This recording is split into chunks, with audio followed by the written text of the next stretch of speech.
Have you ever felt motivated on a Monday, only to lose momentum on a Thursday? Or maybe you've set yourself a health goal, like eating better or working out more, and you start very strong, but something just doesn't stick. As a health psychologist, I can tell you this. Many people rely on the wrong type of motivation. Today we are going to break down motivation from a behavioral psychology perspective, and I'm going to explain to you how the different types of motivation directly impact your ability to achieve your goal. Stay till the end because I'm going to explain to you how to develop and practice the right type of motivation, because sometimes it doesn't come naturally, but it's possible. Welcome to my channel. I'm a health psychologist, and on this channel I give you practical, immediately implementable, science-based tips to improve your health.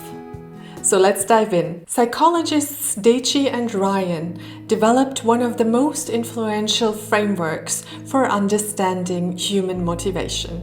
At its core, behavioral psychology identifies two major categories of motivation: intrinsic motivation and extrinsic motivation. And understanding the difference will directly influence the way you will pursue your goals forever. Let's start with extrinsic motivation.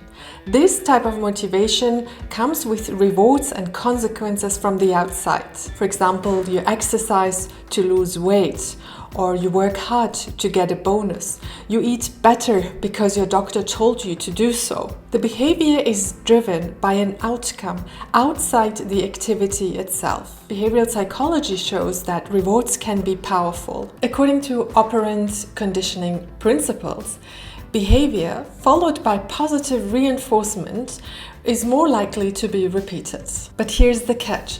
Extrinsic motivation is good for starting new behaviors and achieving short-term goals. However, when the reward disappears, so does the behavior. For example, people train hard before a vacation, or they diet before a wedding, and afterwards they quit. The behavior was never internalized. This doesn't mean that extrinsic motivation is bad. It's useful. It's just not always very sustainable. Now let's look at intrinsic motivation, the gold standard for long-lasting change. Intrinsic motivation happens when you do something because the activity itself is rewarding. You exercise because it makes you feel strong and energized. You eat well because you enjoy taking care of your body. You practice meditation because you value your inner calm. There is no external price. The reward is built into the behavior.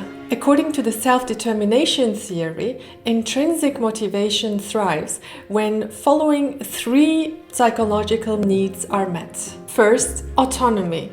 So the feeling that you are choosing the behavior yourself and not someone else. Second, competence. The feeling that you're capable and effective. And here it makes sense to chunk your goals into smaller pieces so it's more feasible. And third, relatedness, feeling connected to others. When these needs are satisfied, intrinsic motivation becomes self-sustaining. People who internalize health behaviors, who identify with them, sustain them long-term. If your goals feel heavy, forced, or pressured from the outside, it drains your energy. If they feel aligned with who you would like to become, they generate energy. Developing intrinsic motivation, especially if it doesn't come natural, is absolutely possible. And as a health psychologist, I would like to normalize something first. Some people were never taught to connect behavior to internal meaning. They were taught compliance, achievement, approval, pressure. But luckily, intrinsic motivation is not a personality trait. It's a psychological skill that you can learn. As promised, let's break down how to develop intrinsic motivation using principles from behavioral science. Step number 1. Shift from outcome goals to value goals. If you struggle with intrinsic motivation, chances are that your goals are outcome focused, like losing 10 kilos, impressing others, getting promoted. These are external anchors. Instead, ask yourself, what kind of person do I want to be? What qualities matter to me? What does this goal say about my identity? Research the benefits of a certain behavior. For example, losing weight or working out more. Usually people have these goals to look better, but the appearance is just a positive side effect. More crucial are the effects on your health. They reduce all kinds of risks for diseases such as the metabolic disease, diabetes, or even like Alzheimer's and dementia. They have an impact on your hormonal system, on your mental health. They reduce the risk for depression. They increase your vitality. And one more thing that many young people don't even think about is they make it possible to be independent or more independent at old age. So you don't have to be taken care by strangers each time you visit the toilet or when you need to take a shower. The older you get, the more you appreciate a well-functioning body. And that doesn't just happen by itself. You need to invest in your body and your health. If you would like to quit smoking, read about the benefits and write them down. Especially during difficult times, it can make it easier to follow through when you have the list with the benefits. If you want to reduce your sugar consumption, read about the damages that excess sugar creates, such as the quality of your skin, aging, metabolic disease. Internalize the benefits of a certain behavior. And don't see these actions as a punishment, but as a reward for your body. Step 2. Practice autonomy, even in small ways. Remember, one of the 3 psychological needs for intrinsic motivation is autonomy. So the feeling that you are the one who chooses the behavior.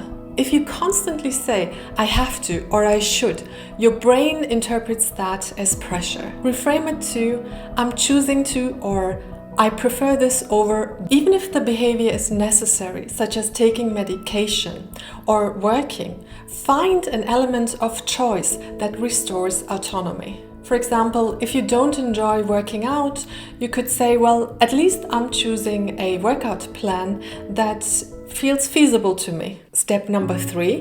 Build competence through micro wins. If you struggle to internalize motivation, then you may unconsciously connect goals with failure. As we've said, competence, so feeling capable, is one of the main psychological needs that are necessary for intrinsic motivation. So start small. Instead of saying, well, I'm going to work out for an hour, you could just move for 10 minutes. Success builds internal reward signals. Your brain begins associating effort with mastery and success instead of threat. And intrinsic motivation grows in environments of perceived progress. Step number 4. Accept that enjoyment isn't immediate. This is critical. Intrinsic motivation doesn't always appear before the action. Often it develops after repeated exposure. Early stages feel mechanical. Later stages feel integrated.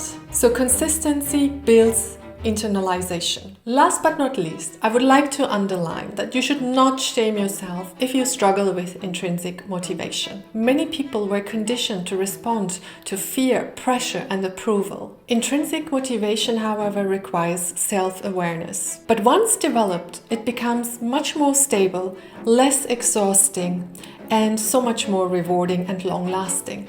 Let me know in the comments if you knew the different types of motivation, and reflecting on your own behavior, what kind of motivation have you been using up until now for your goals? Thanks for watching, and if you would like to get more practical tips from the world of health psychology, subscribe and leave a like. Till next time, bye!